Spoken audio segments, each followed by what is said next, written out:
Hello बच्चों, let's read this question. The question is, what are the two laws of chemical combination? तो यहाँ पे की concept क्या होगा?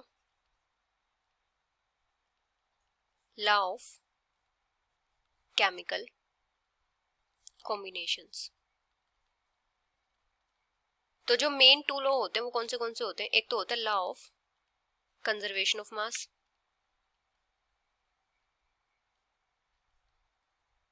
और एक होता है लॉ ऑफ कांस्टेंट या फिर definite proportions.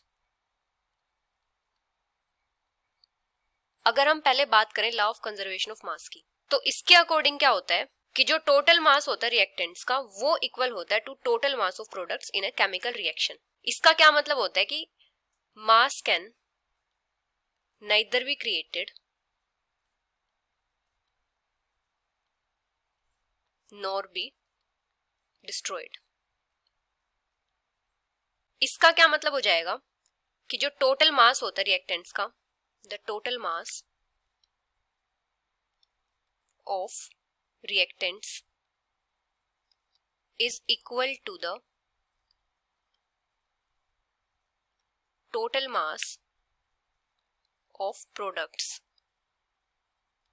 in a chemical reaction.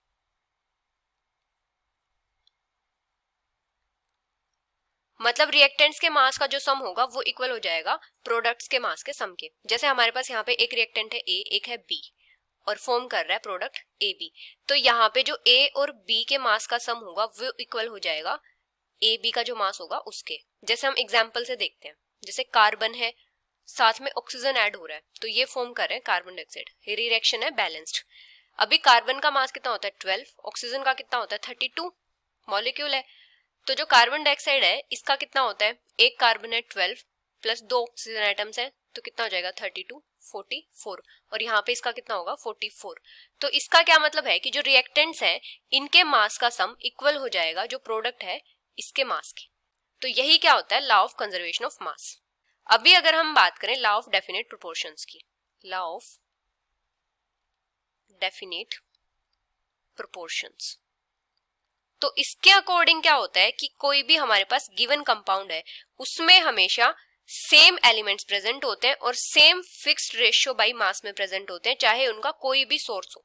तो हम क्या बोल सकते हैं, a chemical compound no matter from where या फिर from which source it have been obtained, it have been obtained, इसमें क्या होगा, it will contain same elements combined together in the same fixed proportions by mass.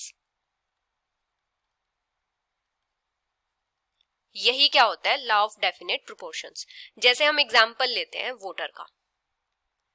Water में क्या होता है, 2 hydrogen atoms और एक ऑक्सीजन एटम, और ये किस रेशियो में प्रेजेंट होते हैं. जैसे हमारे पास हाइड्रोजन ऑक्सीजन का रेशियो क्या हो जाएगा, हाइड्रोजन का एटॉमिक मास होता है 1, ऑक्सीजन का होता है 16 एक एटम का. यहाँ पे है 2 हाइड्रोजन, तो कितना हो जाएगा 2:16. तो इनका रेशियो क्या हो जाएगा 1:8. मतलब वाटर में जो हाइड्रोजन और ऑक्सीजन है वो किस रेशियो में प्रेजेंट होंगे 1:8 में. अभी हम वाटर चाहे सी वाटर ले लें या फिर हम रेन वाटर ले लें या फिर हम ले लें टैप वाटर, तीनों ही टाइप के वाटर में सेम रेशियो में प्रेजेंट होंगे हाइड्रोजन और ऑक्सीजन, और वो कितना होगा 1:8, 1:8 एंड 1:8. मतलब हाइड्रोजन और ऑक्सीजन का रेशियो. मतलब यहाँ पे क्या होगा, जो हाइड्रोजन और ऑक्सीजन होंगे वो सेम फिक्स्ड प्रोपोर्शन में प्रेजेंट होंगे मास के. So this is the final answer. Hope you understood it well. Best of luck.